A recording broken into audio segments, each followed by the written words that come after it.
ঘরে হারাম টাকা ঢুকাইতে সাহস পাইতো না, ঠিক নেই? আরে আম্মা জান কেন পারেন না? এখনো তো একটু চিন্তা করেন, তওবা করেন, আল্লাহর কাছে বলেন, আল্লাহ নেককার সন্তান বানাইতে চাই। ডাক্তার হলেও সন্তান নামাজ ছাড়বে না, ইঞ্জিনিয়ার হলেও সন্তান কোরআন পড়া ভুলবে না, ওই সন্তান প্রফেসর হইয়াও ওলামায়ে কেরাম মুরব্বিদের ওস্তাদদের দোয়া না নিয়া চলবে না, বেয়াদবি করবে না। ও যুবক, জীবনে যদি দামি হতে চাও, দোয়া দোয়া দোয়া, মা বাবার দোয়া নিও, শিক্ষকের দোয়া নিও, ওলামায়ে কেরামের দোয়া নিও। আমার তোমাদের জন্য জীবনের আমার একটা কলিজার বয়ান হলো এই কথা, জীবনে যদি মা বাবার দোয়া নিতে নাও পারো, কথার কথা, যদি দোয়া নিতে নাও পারো, ওয়াদা কর, এই বেটা শপথ কর, আল্লাহর কাছে শপথ কর, মা বাবার দোয়া নিতে যদি নাও পারো, পাও দইরা বলি, পাও দুইটা আগায় দে, আমি পায়ে দইরা বলি, জীবনে মা বাবার বড় দোয়া নিবি না। ওয়াদা কর, শপথ কর, জীবনে যদি পারো শিক্ষকের দোয়া নিবি, কিন্তু ওয়াদা কর কোনোদিন বড় দোয়া নিবি না। শিক্ষকের দোয়া না নিতে পারলেও বড় দোয়া নিবা না। শপথ করো, ওয়াদা করো, অঙ্গীকার করো, জীবনে পারলে ওলামায়ে কেরামের দোয়া নিব, কিন্তু কখনো বেয়াদবি করে বড় দোয়া নিব না। কেন? মা বাবার দোয়া যেমন সফলতার চাবি, শিক্ষকের দোয়া যেমন সফলতার চাবি, ওলামায়ে কেরাম মুরব্বিদের দোয়া যেমন সফলতার চাবি, বিপরীত লাইনে তাদের বড় দোয়া একটা মারাত্মক আগুন। কেমন আগুন জানোনি? কপালে যদি মা বাবার বড় দোয়া লেগে যায়, চাকার তলে তোর মাথা চলে যাবে, টের পাবি না, বিছানায় পঙ্গু হয়ে কাঁদবি, চোখের পানি মুছার আসল আপন কাউকে পাবি না। ওস্তাদের বড় দোয়া নিস না। আরে আমি হাফিজুর রহমানকে, তোমাকে এই চেয়ারে আমার আব্বা আম্মা বসান নাই, আব্বা আম্মা শুধু দোয়া করছেন, কিন্তু আপনাদের সামনে বয়ান করা আমার আব্বা শিখান নাই, মা শিখান নাই, এটা শিখাইছেন আমার উস্তাদ। আমারে হাতে ধরে ধরে শিখাইছেন। আমি আউযুবিল্লাহ পারতাম না, আমি আলিফ বাতা পারতাম না, আমি নাম লিখতে পারতাম না, আমারে হাতে কলমে চক সিলেটে আমার ওস্তাদ ধইরা ধইরা সরে ও লেখাইছেন, আলিফ লেখাইছেন, কত সিলেট ভাঙলাম, চক গুঁড়া করলাম, এইভাবে আস্তে আস্তে বুঝাইয়া শিখাইয়া আমাকে আজকে চেয়ারে বসার যোগ্যতা করে দিছেন।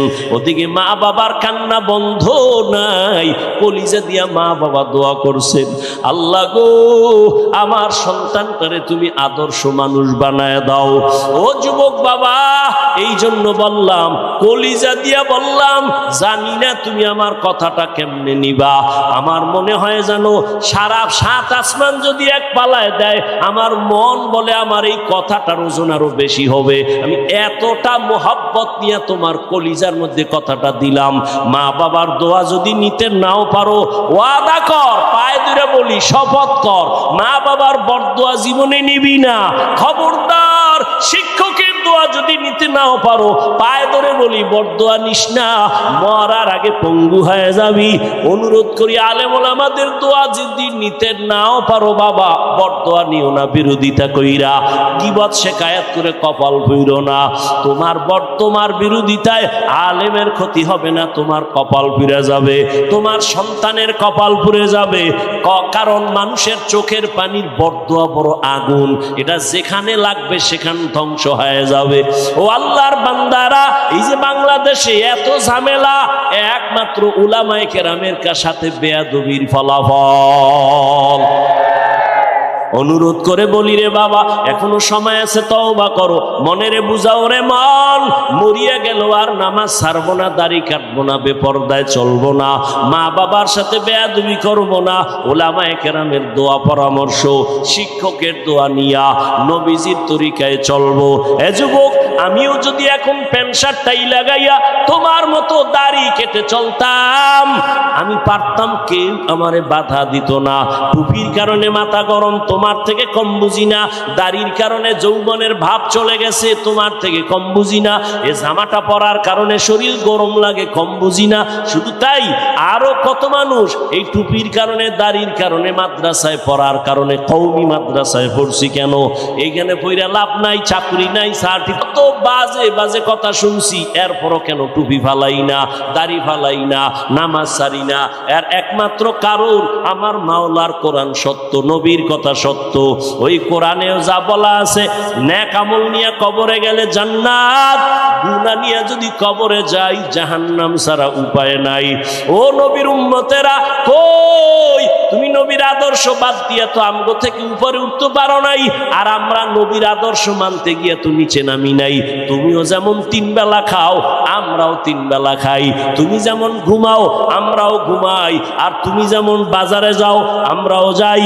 তোমরা ব্যবসা করো, আমরাও করি। তোমরা নবীর আদর্শ বাদ দিয়া তুমি আজকে স্বাধীনভাবে ঘুরো, আর আমরা নবীর তরিকা ঠিক রেখা স্বাধীনভাবে ঘুরি। সম্মান আমাদের মোটেও কমে নাই, ইজ্জত কমে নাই। ও আল্লাহর বান্দারা, এরপরও ভয়, সাহাবায়ে কেরাম যদি কান্না করেন হাসরের মাঠের ভয়, উসমান রাদিয়াল্লাহু তাআলা আন কান্না করেন কবরের ভয়। ওখানে আমি একা কেমনে থাকবো? আজকে সূর্য তো দিনে ছিল, রাতের বেলা সূর্য নাই, কিন্তু এরপর এত ঘাম আর গরম সইতে পারি না রে বাবা। কিন্তু জাহান্নামের আগুন তো আরো বেশি গরম। এক ফোঁটা জাহান্নামের আগুন লাগলে তো জীবনটা ধ্বংস হয়ে যাবে। ওরে একটা মশায় কামড় দিলে রাতে আর ঘুমই হয় না। আর কবরে যদি গুনাহগার হইয়া যায়, ওই কবরে সাপ বিচ্ছুর কামড় কেমনে সহ্য করব? দুনিয়াতে বাবা সূর্যের গরম সওয়া যায় না, একটা বেতের বাড়ি সইতে পারি না। নবী বলেন কিয়ামতের ময়দান কত কঠিন হবে, গুনাহগারেরা কবরে গেলে কত কঠিন। জবাব 3টা প্রশ্নের দিতে না পারলে আমার আল্লাহ রাগ করিয়া বলবেন, ও কবরের মাটি, গুনাহগারের 2 পার্শ্ব থেকে জোরে জোরে চাপ দাও। এমন জোরে চাপ দিবে পাজরের হাড়গুলো চুরমার হয়ে যাবে। ওরে অনেকে বলে কবরে আযাব নাই। আল্লাহর ওলি বলছেন, যদি বলো আযাব নাই, আসলেই যদি তাই হয় তো তোমারও টেনশন নাই, আমারও টেনশন নাই। কিন্তু যদি কবরে যাইয়া দেখো কবরে বেনামাজির আগুন, বেপরদাওয়ালার আযাব, বলো বাবা তখন তোমারও উপায় কি, আমারও বা উপায় কি? এই জন্য আল্লাহর নবী, যে নবীর কোনো গুনাহ, সেই নবী আম্মাজান আয়েশার ঘরে বসে কান্না করেন। আম্মাজান বলেন, নবী কাঁদেন কেন? নবী বলেন, আয়েশা, হাসরের মাঠে উম্মতের কি উপায় হবে সেই চিন্তায় কান্না করি। কি উপায় হবে কেন? কয়, জানো না, কিয়ামতের ময়দানে মানুষগুলো সব উলঙ্গ দাঁড়াবে, নারী পুরুষ সব উলঙ্গ। আম্মাজান আয়েশা বলেন, লজ্জা পাবে না? আম্মাজানের জবাবে